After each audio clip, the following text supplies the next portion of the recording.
श्री गणेशाय नमः। श्री सरस्वते नमः। श्री गुरुभ्यो नमः। जगद्गुरु नरेंद्राचार्य महाराज की जय। सद्गुरु काडसिद्धेश्वर महाराज की जय। संत शिरोमणि गजानन महाराज की जय। आद्य जगद्गुरु रामानंदाचार्य महाराज की जय। सियावल्लभ रामचंद्र की जय। गुरुर्ब्रह्मा गुरुर्विष्णु गुरुर्देवो महेश्वरा। गुरुर्साक्षात् परब्रह्म तस्मै श्री गुरवे नमः। सार्थ श्रीमद दासबोध दशक 9वा समास 4था जाणपण निरूपण। श्रीराम पृथ्वीमध्ये लोक सकळ, एक संपन्न एक दुर्बळ, एक निर्मळ एक ओंगळ काय निमित्त। जाणता तो कार्य करी, निडता काहीस न करी, जाणता तो पोट भरी, निडता भीक मागे। हे तो प्रकटची असे, जनी पाहता प्रत्यक्ष दिसे। विद्ये विण करंटा वसे, विद्या तो भाग्यवंत। विद्या नाही बुद्धी नाही, विवेक नाही साक्षेप नाही, कुशलता नाही व्याप नाही, म्हणून प्राणी करंटा। जैसी विद्या तैसी हाव, जैसा व्याप तैसे वैभव। तोला सारिखा हावभाव लोक करीती। विद्या नसे वैभव नसे, तेथे निर्मळ कैसा असे। करंटपणे ओखटा दिसे, ओंगळ आणि विकारी। पुंडलीक वरदे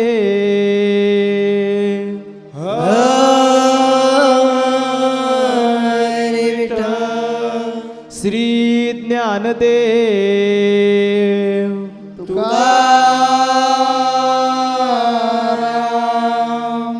पंढरीनाथ महाराज की जय। जगद्गुरु नरेंद्राचार्य महाराज की जय। अनंत श्री विभूषित जगद्गुरु रामानंदाचार्य श्री स्वामी नरेंद्राचार्य जी महाराज के पवित्र चरण कमलों को वंदन करते हुए तथा साथ ही उन्हीं से आज्ञा लेते हुए सत्संग में उपस्थित सभी गुरु बंधुओं तथा गुरु भगिनियों को मेरा सांप्रदायिक श्री गुरुदेव।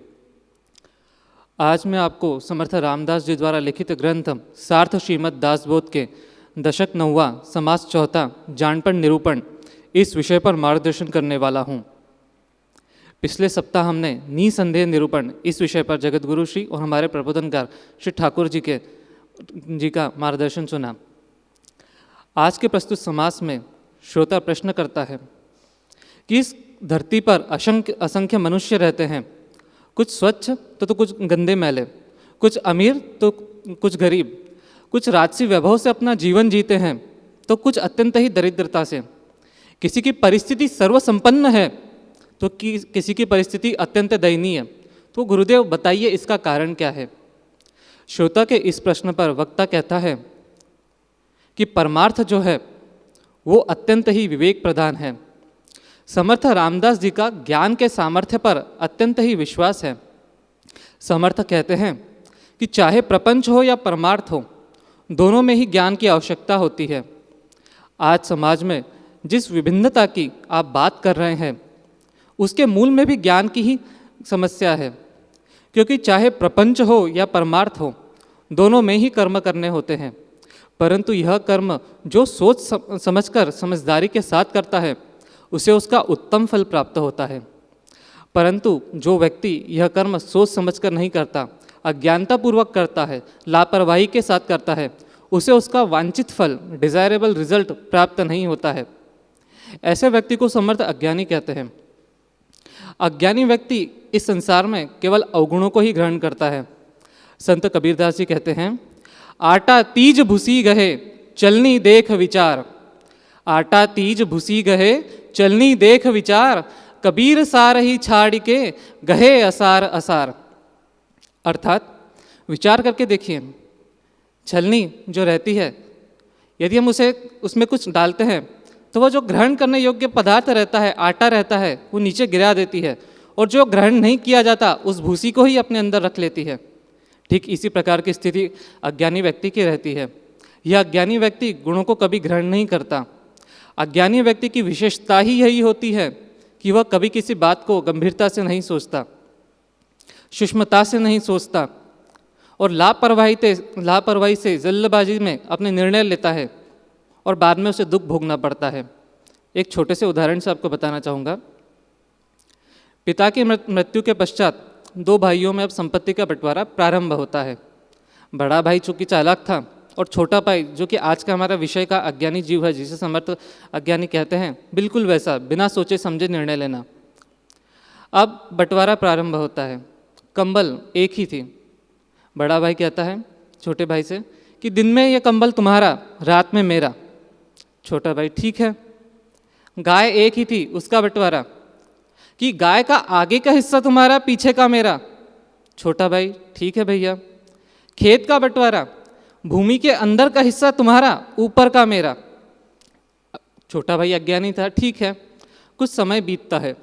कुछ समय पश्चात यह देखने में आता है कि बड़ा भाई हष्ट पुष्ट और अमीर धनवान बनता है, जबकि छोटा भाई गरीब और स्थिति भी अत्यंत ही दयनीय, दुर्बल। क्यों? क्योंकि कंबल की आवश्यकता रात में होती है, जबकि रात को कंबल किसका? बड़ा भाई का। गाय को आगे से चारा खिलाइए, पीछे से दूध कौन निकाले? बड़ा भाई। भूमि के अंदर बीज बोइए, हल चलाइए, पानी डालिए, और जब फसल पके तो फसल किसकी? बड़े भाई की। ये अज्ञानता थी ना। छोटे भाई की ये स्थिति क्यों हुई? तो समर्थ हमें यही कह रहे हैं कि ये अज्ञानी जीव हैं। बिना विचारे सो करे, सो पाछे पछताए। अर्थात यदि बिना विचारे हम कर्म करेंगे तो बाद में तो हमें पछताना ही पड़ेगा। छंदोद्गय उपनिषद में लिखा है, नाना तु विद्या च अविद्या, यदेव विद्या करोति तदेव वीर्य वर्तरम भवति। अर्थात कि विद्या, अविद्या, ज्ञान, अज्ञान, यह सभी भिन्न है। ज्ञानी व्यक्ति इस संसार में गुणों को ग्रहण करता है। समर्थ कहते हैं कि ज्ञानियों का जीवन सदैव ही सुखों से, आनंद से भरा हुआ रहता है। ज्ञानियों के घर जैसे संतति, संपत्ति, धन, धान्य, खुशियों की राशि लगी रहती है। संत कबीरदास जी कहते हैं, पहले फटके छाछ के थोथा सब उड़ी जाए। पहले फटके छाछ के थोथा सब उड़ी जाए, उत्तम भाड़े पाइया जो फटके ठहराए। तात्पर्य कि सूप पात्र से फटकने पर अज्ञान रूपी भूसी उड़ जाती है और पात्र में ग्रहण करने योग्य ज्ञान रूपी और गुण रूपी अनाज ही रह जाता है, जिसे कि ज्ञानी व्यक्ति ग्रहण करता है। सत्संग विवेक करने पर हमें विवेक जागृत होता है, इसके लिए वो व्यक्ति ज्ञानी बनता है। वैसे अभी तक हम अनेकों समासों में ज्ञानी और अज्ञानी की चर्चा अनेकों बार सुन चुके हैं, परंतु पिछले समास में जब समर्थ ने शिष्य के मन में या भक्त के मन में या श्रोता के मन में उठने वाली अनेकों प्रकार की शंकाओं का निरसन किया, तो समर्थ को यह लगा कि पुनः एक बार ज्ञानी अज्ञानी इस विषय को लेकर श्रोता के मन में कोई शंका न रह जाए, इसलिए इस विषय को लिया गया। परंतु एक बात मैं आपसे कहना चाहूँ कि समर्थ जब ज्ञानी और अज्ञानी यह बातें हमें पुनः बताते हैं, तो अब इतने सत्संगों को सुनने के पश्चात ये बात तो हमारे भी ध्यान में आई होगी कि परम ज्ञानी केवल संत और सद्गुरु ही होते हैं। यह परम ज्ञानी संत कैसे होते हैं? सुनिए कि जब कोई समस्या आती है तो प्रापंचिक जीव, जिसे हम अज्ञानी कहते हैं, वो अपने सद्गुरु से, अपने आराध्य से कहता है कि प्रभु समस्या बड़ी विकट है। परंतु जो संत रहते हैं, जो सच्चा भक्त रहता है, जिसके अपने सद्गुरु पर विश्वास रहता है, वो समस्या से कहता है कि मेरे सद्गुरु, मेरा ईश्वर, मेरा प्रभु मेरे निकट है। तो संत जो कि परम ज्ञानी होते हैं वो ईश्वर से अपनी मुक्ति मांगते हैं, परंतु अज्ञानी जीव जिसमें कि गुण नहीं होते हैं वो अपने भाग्य को कोसता रहता है। कुछ लोगों की यह गलत धारणा है कि आध्यात्मवाद व्यक्ति को भाग्यवाद का अंधा समर्थक बनाता है, परंतु यह बात गलत है। केवल अज्ञानी और आलसी लोग परिश्रम से बचने के लिए भाग्यवाद का सहारा लेते हैं। आध्यात्मवाद तो व्यक्ति को कर्म करने के लिए प्रेरित करता है। ऐसे व्यक्ति जिसमें गुण नहीं होते वो ही भाग्यवाद का सहारा लेता है। एक छोटा सा आपको कहानी बताना चाहूँगा। दो मित्र बैठकर खेत में चर्चा कर रहे थे, एक कर्मवादी और एक भाग्यवादी। वही बात चल रही थी। कर्मवादी कहता है कि कर्म के द्वारा हम अपने भाग्य का निर्माण कर सकते हैं, और जो भाग्यवादी रहता है, भाग्यवादी कहता है कि वह किस्मत में होगा तो मिलेगा। उतने में सामने से एक सांप आता हुआ दिखता है। कर्मवादी उठ के भागता है, जबकि भाग्यवादी वहीं बैठा रहता है। कर्मवादी मित्र भाग्यवादी से कहता है कि मित्र उठो और भागो, वरना तुम्हारा जीवन बर्बाद हो जाएगा, तुम्हें सांप काटेगा और तुम मर जाओगे। परंतु भाग्यवादी कोरे भाग्यवाद के आधार पर बैठ के अपना बैठता है। सांप आता है, उस भाग्यवादी मित्र को काटता है और वो व्यक्ति वहीं मर जाता है। तो कहने का तात्पर्य समर्थ यहाँ कहना चाहते हैं कि कोरे भाग्यवाद के आधार पर बैठ के अपना जीवन बर्बाद मत कीजिए। समर्थ कहते हैं कि यदि व्यक्ति खुद में विवेक जागृत करके ज्ञान युक्त कर्म करे, गुणों का विकास करे, तो उसे उत्तम फल प्राप्त होता है। ये शास्त्रों में लिखा है। परंतु आज समर्थ रामदास जी हमें मेन जो टॉपिक है, जो मेन बात कहना चाहते हैं कि यदि व्यक्ति खुद में गुणों का विकास करे, विवेक जागृत करे और ज्ञान युक्त कर्म करे, तो न केवल उसे उत्तम फल प्राप्त होगा, बल्कि ऐसा व्यक्ति अपने भाग्य का निर्माण भी स्वतः कर सकता है। और इसका प्रत्यक्ष जीवित उदाहरण हमारे जगत गुरु श्री हैं। हमारे जगत गुरु श्री को वर्ष 2005 में जगत गुरु इस पद पर नियुक्त किया गया। अभी जो हम आगे चर्चा करने वाले हैं आगे के कुछ देर में, यह पूर्ण ज्ञान के द्वारा कैसे भाग्य का निर्माण किया जाता है इस पर आधारित है। जगत गुरु श्री ने अपने अवतार कार्य के प्रारंभ से ही ज्ञान युक्त कर्म किए, गुणों का विकास किया, समाज की अंधश्रद्धा दूर करना, वेदों में लिखी हुई गूढ़ बातों को अत्यंत ही सरल भाषा में लोगों को समझाना, गरीबों की मदद करना, समाज को शिक्षित करना। जगत गुरु श्री के इन्हीं कार्यों को देखते हुए वर्ष 2005 में अखिल भारतीय शरदर्शन अखाड़ा परिषद ने यह निर्णय लिया कि स्वामी नरेंद्र को हिंदू धर्म की सर्वोच्च पदवी जगत गुरु इस पद पर नियुक्त किया जाना चाहिए। जब ये चर्चा चल रही थी तब कुछ संतों ने कहा कि स्वामी जी तो ब्राह्मण ही नहीं है, उन्हें ये पदवी कैसे दी जाए। तो बाकी संतों का कहना था कि प्रभु राम कहाँ ब्राह्मण थे, और आज तक हमने केवल शास्त्र बताने वाले ब्राह्मण की ही नियुक्ति की है, परंतु आज समय की मांग है कि शास्त्र के साथ यदि आवश्यकता पड़े तो शस्त्र भी उठाने वाला क्षत्रिय चाहिए। फिर कुछ ने कहा कि स्वामी जी तो सन्यासी ही नहीं है। बाकी संतों ने कहा कि प्रभु राम कहाँ सन्यासी थे। फिर कुछ ने कहा कि स्वामी जी की तो उम्र ही कम है। तो बाकी संतों ने कहा कि देखिए, तर्क वितर्क करने से कुछ नहीं होगा। जब प्रभु राम ने धर्म रक्षा का कार्य अपने हाथ में लिया तब उनका उम्र कितनी थी। कर्म की महिमा देखिए मित्रों, कि भाग्य सारी परंपराओं को, सारी रूढ़ियों को तोड़ते हुए आया और 21 अक्टूबर वर्ष 2005 को हमारे स्वामी जी को हिंदू धर्म की सर्वोच्च पदवी जगत गुरु इस पद पर नियुक्त किया गया। जैसे प्रभु राम का राज्याभिषेक हुआ था, वैसे हमारे स्वामी जी का पट्टाभिषेक। कहने का मतलब ऐसा, अभी टाइम भी कम है, कहने का मतलब है कि दुनिया झुकती है, झुकाने वाला चाहिए। हमारा कर्म जितना बड़ा करेंगे, हम दूसरे के रेस में रहने की ज़रूरत नहीं। उनकी रेखा इतनी है तो आपकी रेखा इतनी बड़ी करो कि वो आपसे आप छोटी हो जाती है। इसीलिए चाहिए हमारे में जानतापन, कि खुद को जानो और जो जो कर रहे हैं वो सही दिमाग से करो, सही बुद्धि से करो। जो कर्म हम कर रहे हैं वो क्यों कर रहे हैं, हम संसार क्यों कर रहे हैं, ये जानना आवश्यक है। जिन्होंने जाना है वो जिम्मेदारी से संसार करते हैं। जिन्होंने ये संसार क्यों करने का ये जाना नहीं, बाकी के करते हैं इसीलिए करते हैं। तो कोई आदमी शराब में डूबे हुए दिखते हैं, कोई चोरी लांडी लबाड़ी करते हैं, कोई गलत रास्ता पकड़ते हैं और संसार करते हैं। क्योंकि अभी जो चर्चा है ये समाज में दोनों विषय की है। परमार्थ की भी है और प्रपंच की भी है।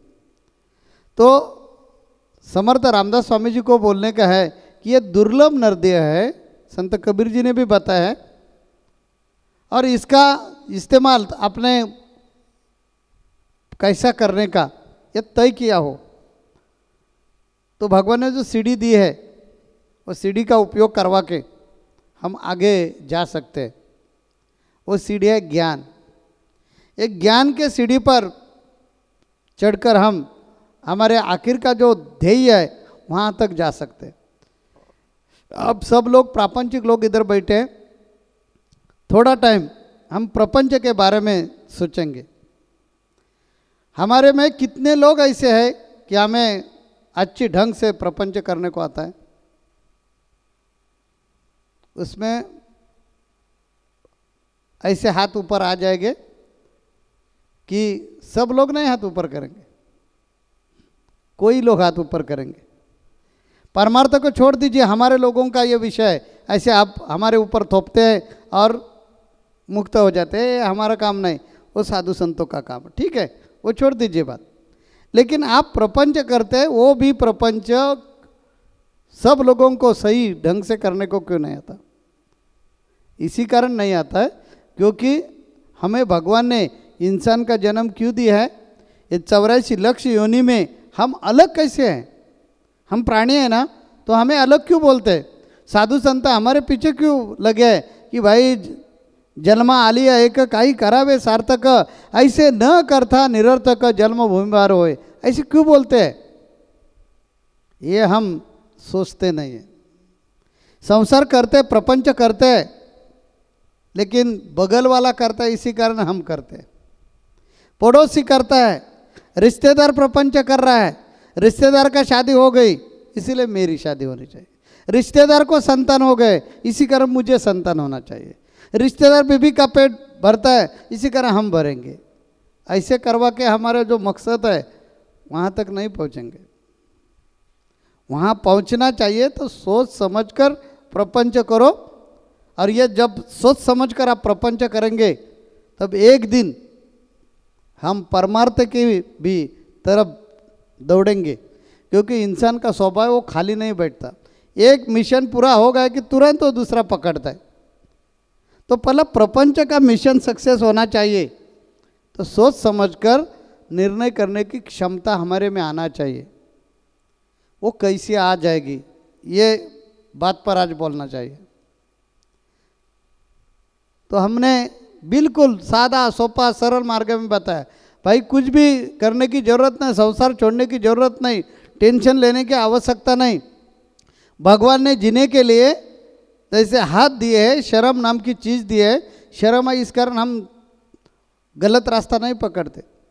हाथ दिए इसी कारण हम कर्म कर सकते हैं, बुद्धि दिए इसी कारण भला बुरा समझ सकते हैं, कर्म के द्वार पर खड़ा किया है इसी कारण हमारे मन में जो कर्म आ जाएगा वो कर सकते हैं, मुक्ति मिलवाने का अधिकार दिया है इसी कारण तो सद्गुरु मिले हैं। बाकी प्राणियों को कोई गुरु नहीं है, उनको निसर्ग के तरफ देखकर जीना पड़ता है। तो इतने सुविधा हमें भगवान ने दी है, तो उसका उपयोग करवा के हमें सही ढंग में प्रपंच करना आना चाहिए। हम कितने दिन सत्संग सुन रहे हैं तो भी हमारे प्रपंच के जो प्रॉब्लम है वो कोई सवाल नहीं हो रहे। कौन आपके प्रपंच में डिस्टर्ब कर रहे हैं? स्वामी जी को डिस्टर्ब कर रहे हैं या बाकी लोग कोई डिस्टर्ब कर रहे हैं? तो हमें दो लोगों का संसार क्यों करने को नहीं आता? स्वामी जी कभी आपके घर में आ गए, ए भाई हम सन्यासी लोग हैं, जरा हमें संसार के बारे में बताइए, ऐसे बोलते हैं स्वामी कभी? तो हम दो पति पत्नी एक दूसरे पर प्यार करते हैं, एक दूसरे के लिए संसार करते हैं, तो भी हमें यह संसार क्यों सही ढंग से करने को नहीं आता? क्यों हम साधु संतों के पास हमारे संसार के प्रश्न लेकर आते हैं? ये विचार करना आवश्यक है, और ये विचार ये समाज में समर्थ रामदास स्वामी जी ने हमें करने के लिए प्रवृत्त किया है। तो मेरा कहना ऐसा है कि ये संसार प्रपंच में हमें अच्छी ढंग से निर्णय करने को आना चाहिए। तो मन की ताकत, मन की क्षमता बढ़ाइए। हमारे बुद्धि को कितना भी ज्ञात हुआ तो भी मन को वो पटना चाहिए। मन और बुद्धि दोनों एक साथ जब जाएगी तब हमारा मिशन सक्सेस हो जाएगा प्रपंच का। इसलिए वो भक्ति।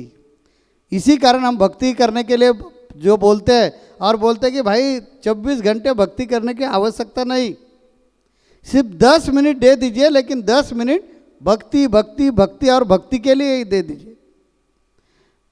हमारी तैयारी रहते महाराज 1 घंटा बताइए, हम 1 घंटा भक्ति करेंगे, मुख से बोलते हैं, लेकिन भक्ति के लिए 2 मिनट भी नहीं देते।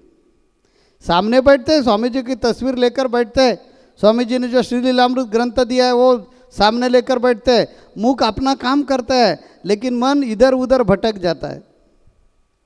ऐसा 1 घंटा नहीं 24 घंटा दिया तो भी उसका फायदा नहीं।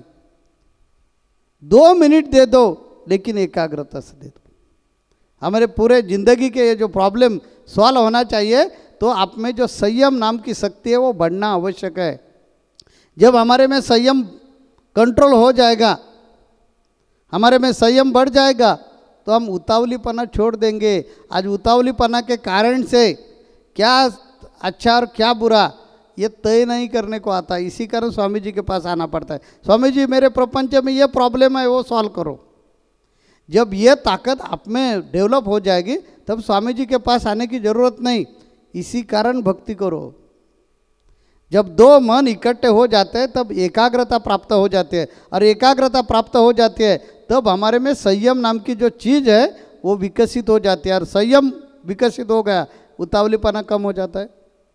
हमारे में प्रगल्भता विकसित होना चाहिए, क्योंकि हम कितने बड़े हैं। अरे 2 संतान के बाप है, अभी हमें 2 संतान हो गए, अभी हमने 2 संतान को जन्म दिया है, तो हम बुजुर्ग हैं, हमने कैसा बर्ताव करना चाहिए। बच्चों तो ऐसे नहीं रहना चाहिए। ये बच्चों ने कुछ गलती की तो ठीक है, ये बच्चों को हम डांटेंगे, लेकिन हमने गलती की तो हमें कौन डांटेगा। ये बच्चों का भविष्य हमारे हाथों में है, हमारा दोनों का खुद का भविष्य है ही है, लेकिन ये 2 बच्चों का भी भविष्य है, तो हमने कैसे सोच समझ कर जीना चाहिए, ये समझने के लिए हमारे में प्रगल्भता आना चाहिए, हमारे में दृढ़ता आना चाहिए। जमीन में कोई भी अनाज हमने बो दिया तो तुरंत नहीं आता, उसके लिए भी एक 10-15 दिन राह देखनी पड़ती है, उसके बाद वो ज़मीन से वो धीरे धीरे धीरे ऊपर आ जाता है।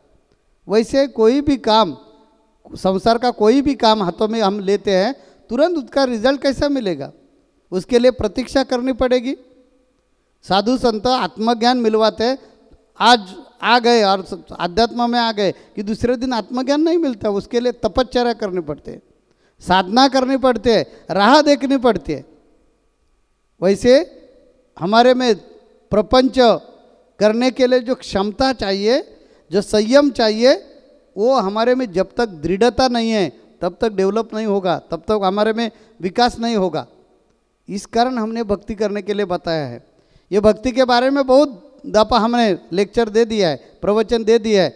मेरे पास समय बहुत कम है, इसी कारण हम शॉर्टकट में ले रहे हैं। ये भक्ति मन की कसरत है, और ये हमारा अनुभव है। हमने ये प्रूव करवा के दिखाया है लोगों को कि ऐसे भक्ति आपने की। अंतर मन में स्वामी जी का फोटो पकड़ो और आपके दिल में बिठाने का प्रयास करो, और दूसरे मन से वो किताब जो श्री लीलामृत है पढ़ो, और 10 मिनट दूसरा कौन सा भी विचार मन में मत लाओ। ऐसे आपने किया तो आप में जो क्षमता है वो बढ़ जाएगी, और क्षमता बढ़ गई कि आपसे आप जानतापन जागृत हो जाएगा, और जानतापन से जो डिसीजन करता है वो जिंदगी में सक्सेस होता है, वो प्रपंच हो या परमार्थ हो। हम लोग कैसे, ये हमें मालूम हो गया है कि हम पूरे दुनिया की माँ का रोल करने का है, पूरी दुनिया हमें संभालने का है, उनका सुख दुख हमें सहन करने का है। इस कारण हमें बहुत बड़ा होना चाहिए, पूरी दुनिया का माँ तो कितनी बड़ी होना चाहिए, इतना हमारा मन मजबूत है। इसी कारण कौन सा भी प्रसंग हो, खुद पर आने दो या हमारे भगत लोगों को आने दो, हम कभी डरते नहीं, हारते नहीं, रोते नहीं। क्यों? क्योंकि हमारे मन ने हमें जानता किया है, यानी बुजुर्ग बनाया है कि आपको ऐसे कौन से भी प्रसंग में ढलना नहीं चाहिए, विचलित नहीं होना चाहिए। आपने डिसीजन नहीं लिया तो कौन उनका डिसीजन ले लेंगे। वो स्थिति आप में भी आ सकती है। हम इंसान हैं, आप इंसान है तो हमारे में आती है तो आप में आ नहीं, आपको आप में नहीं आ सकती, आप में भी आ सकेगी। इसीलिए भक्ति करो। और ये हमारे में जो अंदर सुप्त अवस्था में, गुप्त अवस्था में जो शक्ति पड़ी हुई है, वो शक्ति को बढ़ोतरी दे दो, वो शक्ति विकसित करो। इसी कारण भक्ति करो और हमारे में जो जानतापन है वो जागृत करो। आप प्रपंच करते करते आपसे आप परमार्थ के ओर जाएंगे और आपको मोक्ष मिलेगा। मैं आशा करता हूँ कि ये बोध जो है वो आपके मन को लगाकर आज से आप ऐसा प्रयास करेंगे। ऐसी गजानन महाराज जी के चरणों में प्रार्थना करके मैं इधर वाणी को विराम देता हूँ। जगत गुरु नरेंद्राचार्य महाराज की जय। सद्गुरु काड़ सिद्धेश्वर महाराज की जय। संत शिरोमणि गजानन महाराज की जय। आद्य जगद्गुरु रामानंदाचार्य महाराज की जय। सियावल्लभ रामचंद्र की जय।